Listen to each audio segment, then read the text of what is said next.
Hey, what's going on, everybody? This is Mark from Solar Games. Let's talk about Dominaria and Brothers War. So, it's like about a month out from Dominaria release now, and we're starting to get a little glimpse of Brothers War and a little bit of sneak peek and stuff. Here's what I generally think what's happening, right? So the market is really weak on Dominaria United. That's not because the set is bad. I think other people are talking about the same thing, but it's true. The set is not bad by itself. The set is actually really great. And one of the things I'm really afraid of whenever this happens is whenever a set is this good and the pricing cannot hold on the secondary market, that's telling me that, and if you just look across all asset classes, happening to everything. So what that tells me then is it's not necessarily that Dominaria United is a bad set. It's more likely that the problem is simply because there's just too much product out there and it's a bad economy. So everyone's, tightening their wallets, just how it is. So what does that mean? That does mean that it could be a buying opportunity. In fact, it's kind of interesting because if what happens this time, because the economy is so bad and Wizards actually cuts off the print runs for Dominaria United early, then you could have another situation just like the first Dominaria, which actually made less sense because that was actually not in a bad economy state. They just cut it off print runs for whatever reason. But if they cut off print runs and there's just no more boxes on the market, what's going to happen is that the price of these boxes are just going to go up again, except they're going to go higher because I think this is a better set than the first Dominaria, in my opinion. I know some people probably don't agree, but I think this way, right? That's number one. Number two is don't forget and never doubt this thing. Why is the collector booster crashing? I think the problem is because the secondary market has realized there's actually a lot more boosters than people kind of think. When I saw how many boxes of the Legends that they opened, and I was kind of doing some mental math about how many cards would get injected if you're looking at like one card per every 3 collector boosters, so 2 in a case, you can imagine how many cases of collector booster out there. In fact, I think this time around, their number of collector boosters actually maybe even twice as much as last time to put all the cards inside the collector boosters. What this tells me then is that, first of all, Wizard could have totally just sold the cards or sold the booster boxes. Instead, they injected that capital inside another product. So this product has to go higher in price, right? Because if you think about it, I've just taken, let's say $20 million, I've divided it up by whatever, and I put it into all the booster boxes. Well, of course, all the boxes are going to have to go up in price. I'm sorry, I'm talking about the collector boosters with the Lost Legends cards, right? Or Forgotten Legends, whatever. The legend cards inside the collector booster packs. So of course, all these packs have to go up in price. And I think that's what the market hasn't realized yet. But what's going to happen is that we're tanking in price because there's more of the booster boxes, and as the market realizes that basically the demand cannot absorb all of the supply, you can see exactly what's going to happen, which is the price starts tanking because there's more supply than there are demand, right? That's basically what it is. I think also just more what is exacerbating the problem here is we have more supply of the collector boosters. We also have lower demand because it's bad economy. So all this combined together, even if it's a better set, better collector booster in general, it's still dragging everything down. So that's what it is.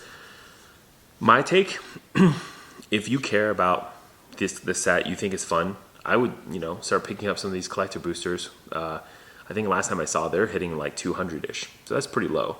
In fact, that's so low that it's mostly below most of these stores who are selling especially on a third-party website like TCG Player, eBay, they're losing money selling that to you at that price. I can tell you that right now because I see the prices internally as well about what we do.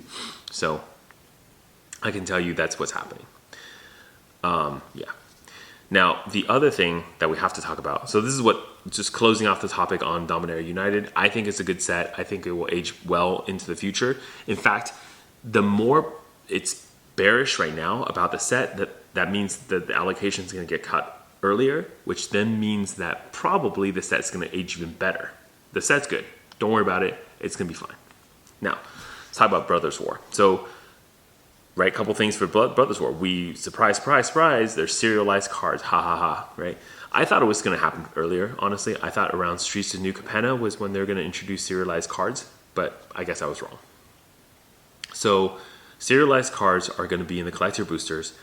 I think the drop rate is going to be about the same as the Lost Legends cards inside the Dominaria collector booster boxes. Okay, there are, 64 cards, and there are 500 of each one of these cards. So the population is actually kind of large, right? 500, by the way, is not a small number for especially for modern day for these cards. So, because you're going to have a lot of normal versions, and then of course you're going to have the special serialized version that somebody can get. I think if they did a population of 100, it would have been better. But I think they're just trying to make sure people have copies, I guess. Let's see how rare these things are. But if they are printing them at the rarity and frequency as what we've seen in the past,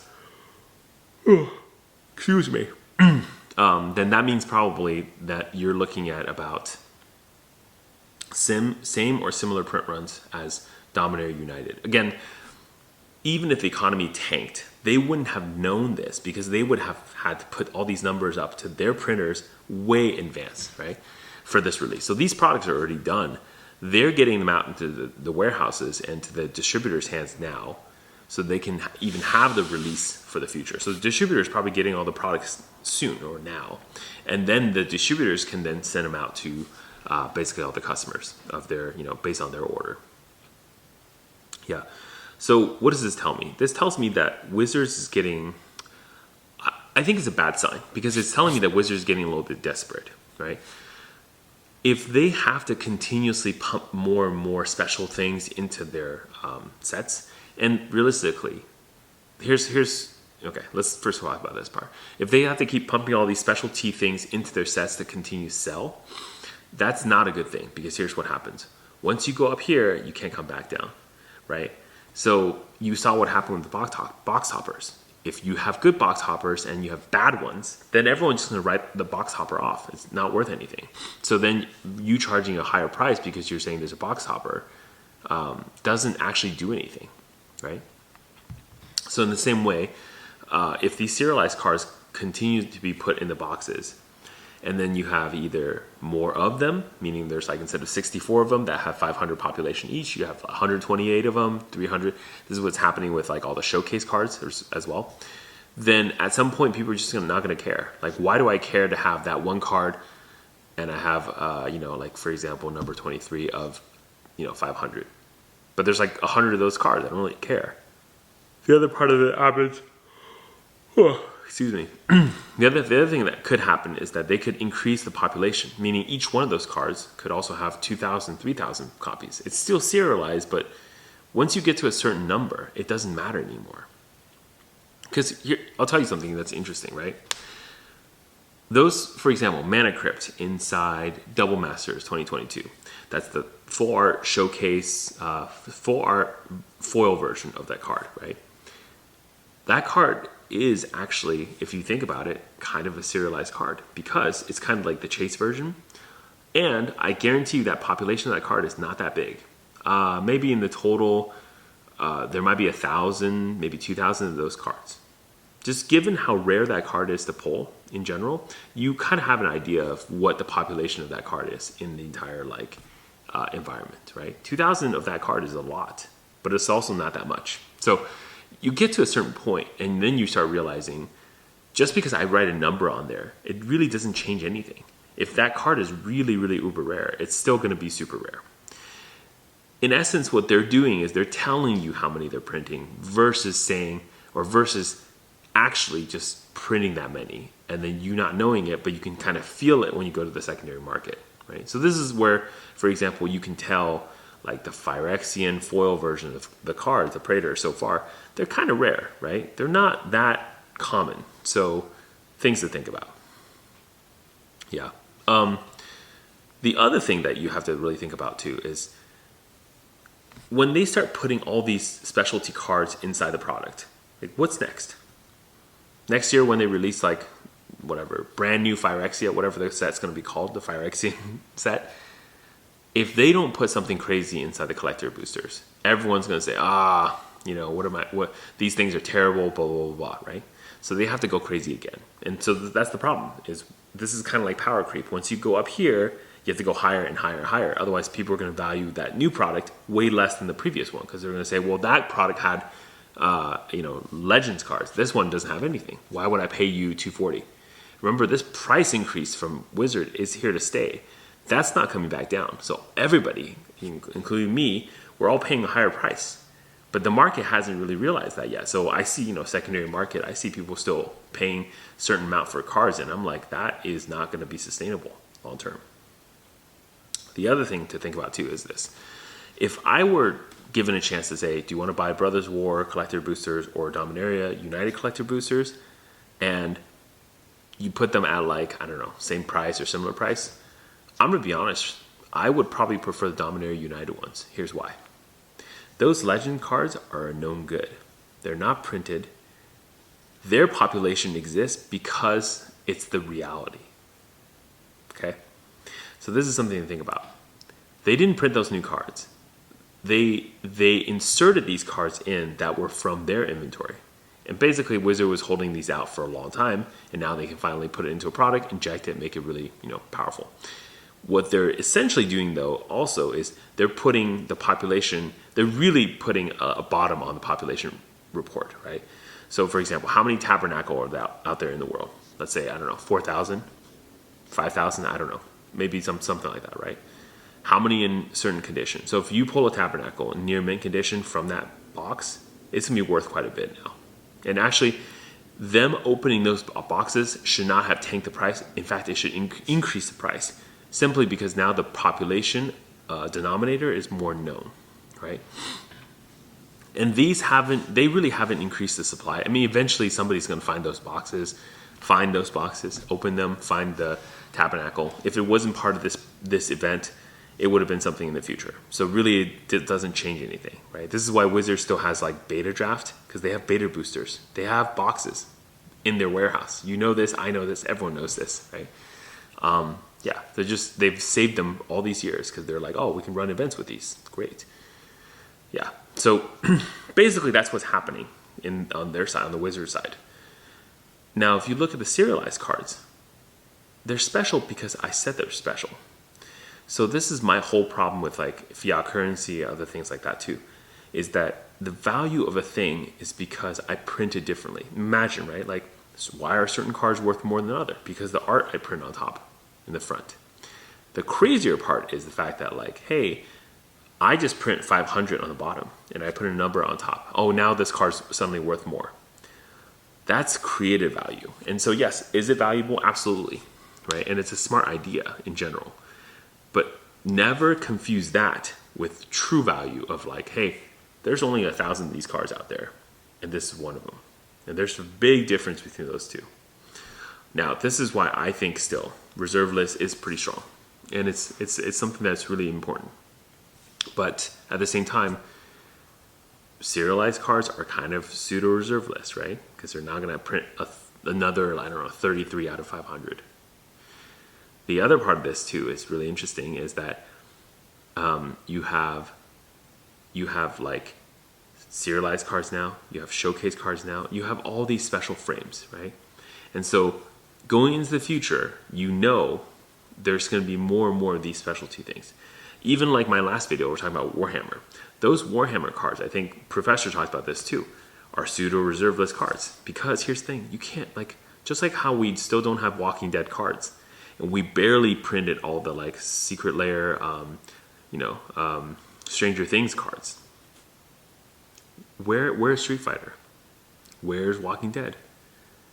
You think we're gonna have Warhammer cards in the future?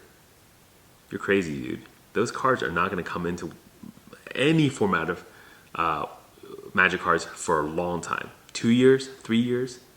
So as your friends are and I can guarantee you right now too, those Warhammer decks are probably not printed that many copies. Here's why. It's a first product. They don't know what they're doing. They have no clue if it's going to do well. They also see the economy not doing well. They would not have printed that set heavily. I guarantee you they did not. And they are dumping all of the product onto the market right now. They're not holding back a second wave. There is no reprint of the Warhammer decks.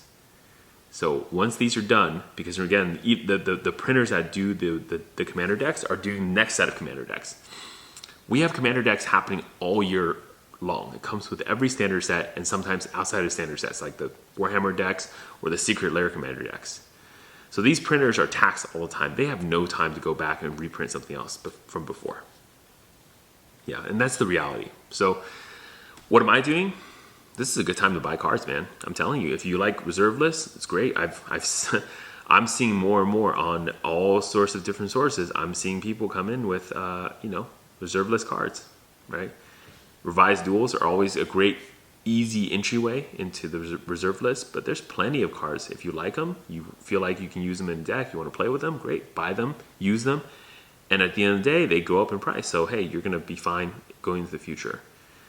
But that's what I would advise, right? Obviously, everyone's economic situation is different, so don't do what I do. But I'm just saying, like, that's something I would consider. Anyways, this is Mark, Solo Games. I hope that's helpful, some insights into Dominaria and Brothers War. But just have fun, man. Like, enjoy the game. It's a bad time right now. But I guarantee you, we're going to look back, and from all my friends who are playing Dominaria, their feedback is great. The set is awesome. They love it. They love the drafting environment. They love the limited environment. They love the current standard, right? So all these things are great. So what's the problem? The problem is the economy. So the only reason all this stuff is tanking is because stores need money. So as stores need money, they have to liquidate their capital. That's why it's tanking. It's not tanking because it's a bad set. Just remember that. All right, guys. I'll see you next time.